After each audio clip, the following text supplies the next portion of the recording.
This podcast is sponsored by ebookit.com, self-publishing solutions for the independent author and small press. Visit us today at ebookit.com. Welcome to the Toastmasters podcast, the official podcast of Toastmasters International. Hello, everybody. This is Greg Gazin. And I'm Ryan Levesque. Ryan, once again, we have another special guest from far, far away. Who are we speaking to today? Yes, today our guest is joining us from Saudi Arabia from the airport. You may be able to detect some background noise there, but our guest is none other than Mohammed Qahtani. Mohammed graduated from Arizona State University with a degree in computer science. He currently works as a security software analyst for an oil company, and he's the father of two children, a 10-year-old girl and a 5-year-old boy. Mohammed loves acting, stand-up comedy, and of course, public speaking. He's a member of North Point Toastmasters in District 79, and as of August 15th of 2015, he is the 2015 World Champion of Public Speaking. I'm sure that never gets old hearing that. Mohammed Qahtani, congratulations, of course, and welcome to the Toastmasters podcast. Welcome. Thank you so much, guys, for having me. A small correction before we go any further. The club name is North Park. Thank you so much for having me, and I'm really honored to be in the show.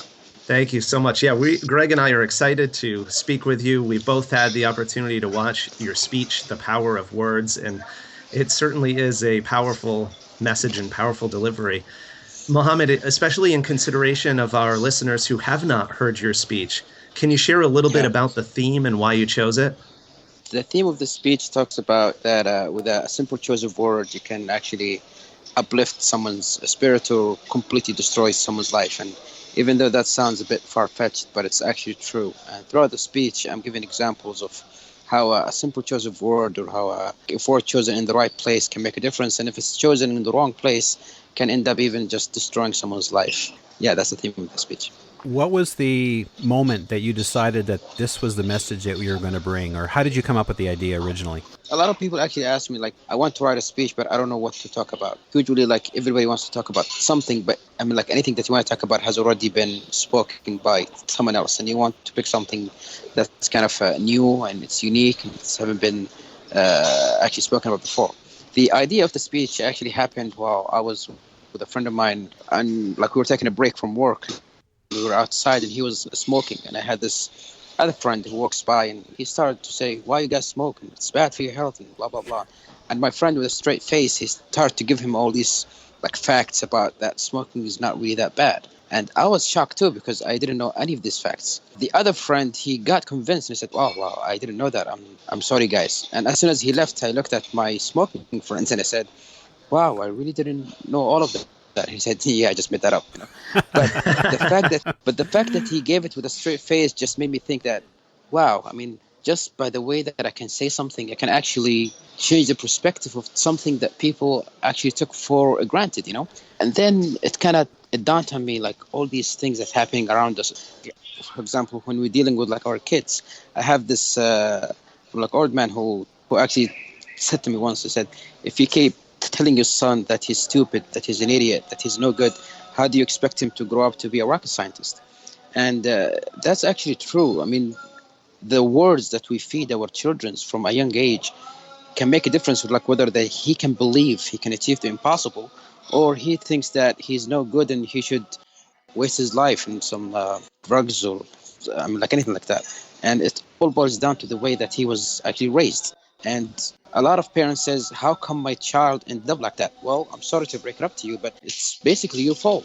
If you have instated his self-confidence from the beginning, he would have been growing up to be something amazing.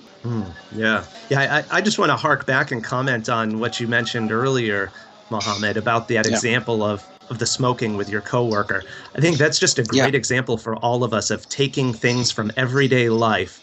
1,000 other people could have been in that same situation standing next to your friend and not had that light bulb go off that this would make a great gag in a speech or a great message in a speech. Yeah. Definitely something to be said for keeping your eyes open along the way. Every part in your life is a lesson that you can say something about. You just need to keep an eye open. Definitely. Yes. Mohammed, I'm curious to know, do you have a theory? Obviously, the judging, the ballots are kept secret and probably destroyed afterward. But do you have an idea or a theory as to why you, stacked against many other incredible speakers and speeches that same day, what do you think made the difference and why you won the World Championship with your speech? To be completely honest with you, like ever since I won, but I asked myself the same question. I said, why did I win?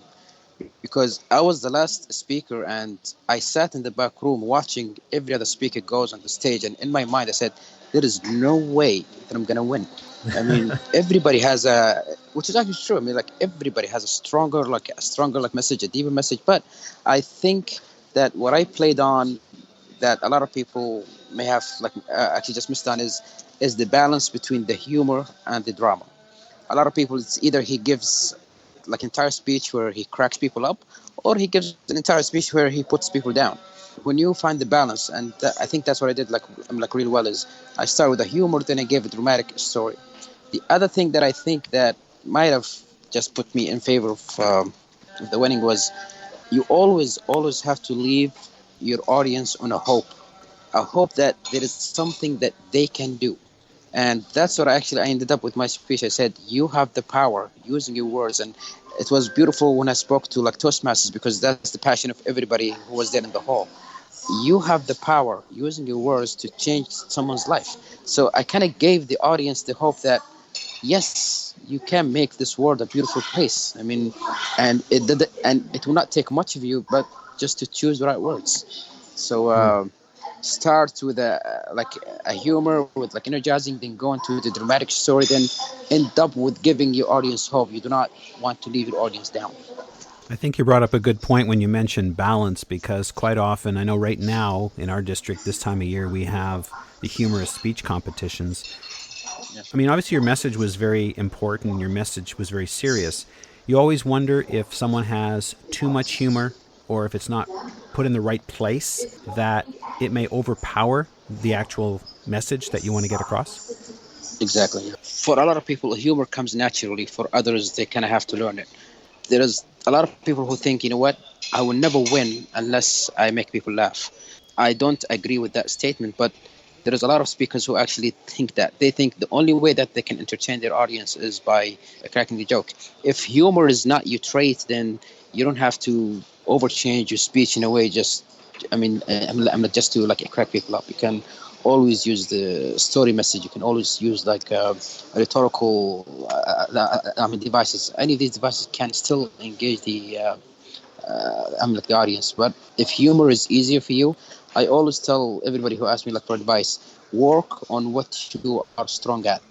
If humor is your strength, use it. If not, don't overtry. Just look at what you can do best, and that could be your key. Well, Dr. Ralph Smedley said we learn best in times of enjoyment, so I guess laughing a little bit is enjoyment. Of course. You seem fairly natural. Were you always a confident speaker? Actually, I was not. I grew up with a stuttering problem. I was an isolated child. I did not have any friends. I even avoided speaking to my own family members. That's my regret from the beginning, because, when you're faced with hard choices in life, you can either choose the hard road and just tackle your problems, or you can say, you know what, I'll avoid it and just live in isolation, and maybe I don't have to face that problem now. And that's what I did for almost my entire childhood. It wasn't until later in high school that I started to say, you know what, the only way I can beat this stuttering is to face my fear. That's when I gradually started, but kind of flourished when I joined Toastmasters, because I discovered, as a child, every time I speak, people will still just laugh at me and just make jokes. But when I joined Toastmasters, I just figured out that humor is a strong trait of mine. And I said to myself, if people are going to laugh anyways, they might as well laugh with me and not laugh at me. Makes sense. Yeah. And speaking of humor, Mohammed, I know you have an interest, as we said in your introduction, in stand-up comedy as well as acting. Yes. Could you talk a little bit about the role of both stand-up comedy and acting, and how they've helped prepare you to be a more confident, better speaker? I went to college in Arizona State, and I used to go to a lot of comedy clubs and just watch the stand-up comedy on stage. And I always just look at their humor, and everybody draws humor from everyday life. They're not making stuff up, but they kind of take an incident and kind of exaggerate it in a way that you make it actually funny. And I said to myself, well, maybe I can do that too. Acting, I had a passion of acting ever since I was a child, but I never pursued it because of my fear of talking to people. But I started to pursue it ever since I came back here. I joined a theater group, and I think acting kind of helped me in stage movement and facial expressions. I mean, a lot of people, they actually said, when you started your speech and you said, "what?" that was like closing the deal. I mean, like everybody said, you know what, as soon as you said that, we said he's going to win. And I think that kind of attributes to my like acting. You get to learn how to use your face and how to use your eyes and how to become someone else on the stage and be comfortable with it. Right, definitely. Yeah, the facial expressions. Just when you said the word "what" right now, I can picture exactly what your face looked like in that moment. I just about laughed myself. In fact, I was thinking, I went back this morning and I looked at your district speech. Yeah. Change your seat. Yes. And I think in that particular speech, you used a lot of facial expressions, a lot of gestures, and I could picture myself there on the plane. That's actually the speech I used in the semifinals, which kind of qualified me to the finals. And I think I worked a lot harder on that speech than the power of words. Interesting. Maybe share a little bit about that one. Change your seat. I mean, like, again, you draw humor from everyday life. So I was competing this year in the district humorous category, and I used that speech, which is change your seat, and I was able to win the district championship in humorous this year. I placed second on the international, but I won the championship in the humorous. Even though I placed second place, but then the first place winner, he dropped out, and I got a chance. I knew that I had to have two speeches in the finals. Now, I know that the power of words is a good speech. I can rely on that, but I needed a second one. And I kind of start to look at through all my old speeches that I gave, either in club contest or even in the previous years, and try to pick what speech can I use. But none of them was in my mind strong enough that can qualify me to actually win. And then I received a phone call from a friend, and she said, "I would like to congratulate you in winning the championship with your speech, change your seat." And I said, "Well, that's not the speech I'm going to use to compete on." And she said, "Why? I mean, it's a beautiful speech." I said, "Yeah, but it's a humor speech." And she said, "Yeah, but it has a strong message. You can use that." And that's when, again, a light bulb comes in my head. You know what? I can tweak it around and make it, a speech that's worthy of international contest. I did find it on YouTube somewhere, your original district speech, and you certainly fine-tuned it and practiced it a lot. Tell us a little bit, Mohammed, about the preparation process of competing, of rehearsing your speech. Did you maybe work with a coach or mentor along the way? I'd love to hear more about that. I worked with a mentor when I was until I reached to the district level. In the international speech contest, I was competing with the speech, The Power of Words, and I got second place. And to be honest, I was quite happy, because I said to myself, I used to think that I'm only good with humor. Apparently, I can do international speeches as well. But then 2 weeks before the finals in Vegas, the first place winner, he called me and he said he had a family emergency and he cannot make it, and asked if I can take his place. I only had 2 weeks to actually prepare. The speech, The Power of Words, that I use in the district, it's also available on YouTube. And if you look at it, it's completely different than the one that I used in the finals. Because how do you take a speech that won second place in the district and turn it to win the championship internationally? For an entire 2 weeks, I used to go to a Toastmasters club every single day. And I gave that speech over and over again. And I asked everybody to evaluate me. I'm on a piece of paper. And then I got all these pieces of paper and I looked at what are the common things, what everybody agrees on was good. You see, when we actually ask for evaluation, a lot of people only focus on the areas of improvement. What can I improve on? No, focus on also what your strengths are, because if you are really strong at something, then you keep it. You cannot change that line, or you cannot change that part of your speech. So everybody loved the scientist and everybody loved the child who writes in the hole. So I said to myself, you know what? Okay, these two stories will stay, The Nasser story was kind of different than the one that I used in the district. I tweaked a lot of it because I got a lot of comments that there was a line in that speech which I thought to myself was the best line I've ever written. I thought it was the most beautiful thing that I've ever seen in my life. But then I got a lot of comments that it's either not clear, or I'm saying it too fast, or maybe the audience will not understand it. And even though that I was happy with that line, usually a speaker only worries about himself. I mean, like, how do I look? How do I sound? What's my, I mean, like, words? The last thing we worry about is the audience. Your audience should be your number one concern. So I said to myself, if the majority of people do not like that line, even though I love that line, then I'm taking it out. I took that line out, even though I was like really happy with it. But I took the line out, and I kind of changed it, I tweaked it, and that's how it works in the finals. So now I'm curious, what was the line and what did you change it to? The line was when when I was talking about Nasser, and then I said, and the machine went beep, beep, beep. The original line was like this. And doctors try to bring him back to life. Clear, boom. You can't give life to someone who doesn't want it. Clear, boom. You can't fix what's been broken by despair. Clear, boom. You can't heal a heart that's been crushed by I'm busy. So that was the original line. And I thought it was like really intense, and it was really strong, and the way I gave it was really beautiful. But then a lot of people said you gave that line too quick, that people do not actually carry on. Slow it down. I slowed it down. It did not sound good. That's when I tweaked it around to the final line, which is clear, boom, 3 times, and said it's clear that a single word could have saved this life.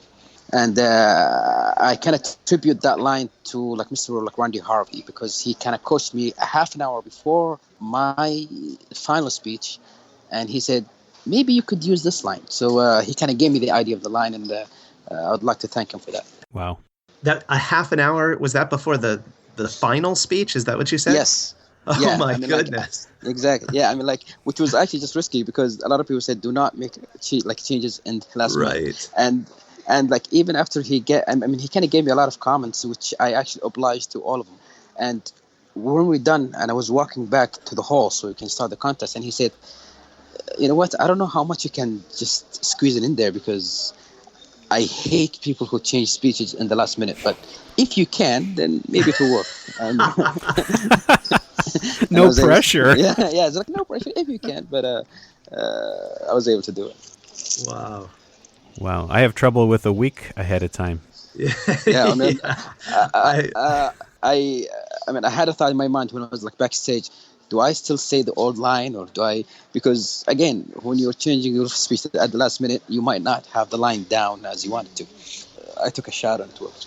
In your mind, you come to a fork in the road and you go, okay, which way am I supposed to go? And that's what happened to me at District, and I lost my place. Wow. This whole experience obviously has had some impact on your life. How has it changed things? To be honest, I've never been in the international convention. Before. This was my first time. So, again, even though I wasn't the first place in the district, I came in second place. My only intention when I reached the finals is just to have fun, to entertain people, to kind of like represent my my people and the country that I'm with, like in a really good way.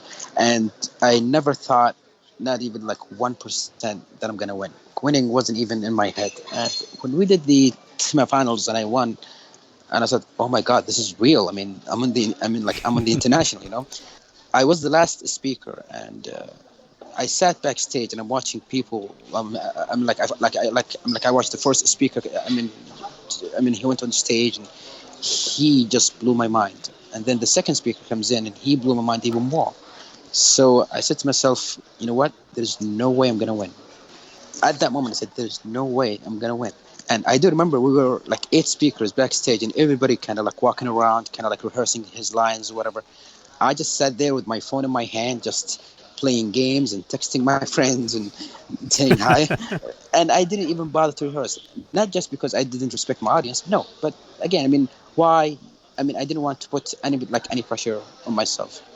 And then when I walked into the stage to give my speech and I saw 3,000 people, before I even started my speech, I said to myself, this is it.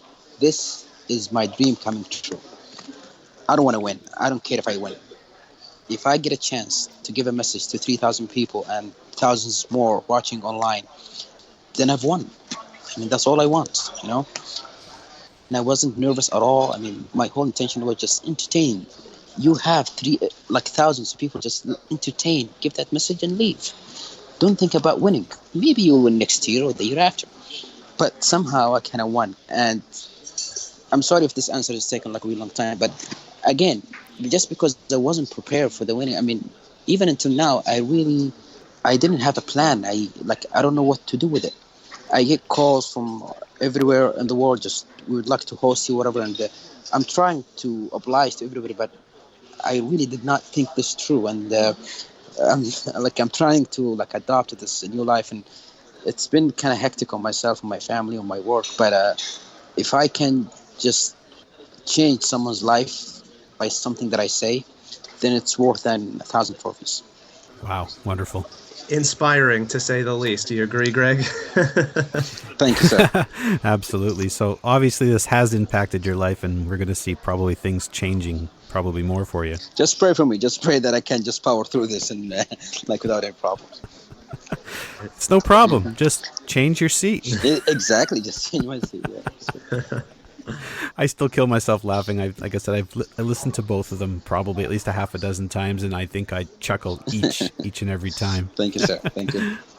Well, Mohammed, we certainly appreciate you taking time out of your very busy schedule to come and share with us and with our entire listening audience. Congratulations again, and we look forward to more good things to come from Mr. Mohammed Qahtani. Thank you so much, guys, for hosting me, and I'm sorry about the background noises, but anything you guys need, or if anybody has any questions, whatever, I'm more than happy to help. I'm more than happy to answer, and that's actually the really beautiful spirit about at Toastmasters. At the end, we're only just one family, and I kind of noticed that in the contest when we were backstage, and there was one of the speakers who had a mic problem, and usually if it was any other contest, everybody will be happy because he's gonna lose. But all of us backstage, we rushed to the people in charge of the sound and said, you have to fix this. We want everybody in Toastmasters to succeed and do the best they can. Great little vignette. So what is the best way for people to get a hold of you? Well, I can be reached on Facebook, on Twitter, and send me an email. My email is already on Toastmasters International. And, I would ask everybody to be patient because there's a lot of messages, and I'm the least organized person on earth. so anytime, I really do want to help everybody as much as I can. That's excellent. Now, for those of you who want to see the winning speech, in fact, if you want to catch the entire conference, you can still subscribe to Toastmasters On Demand. Just go to toastmastersondemand.com. For $99 US, you can experience the entire convention. Well, once again, thank you so much, Mohammed. We appreciate you joining us today and truly wish you the best. Thank you so much for having me, guys. It's been an honor for me to be with you guys. It's been our pleasure. Thank you very much, Mohammed. Thank you so much, sir.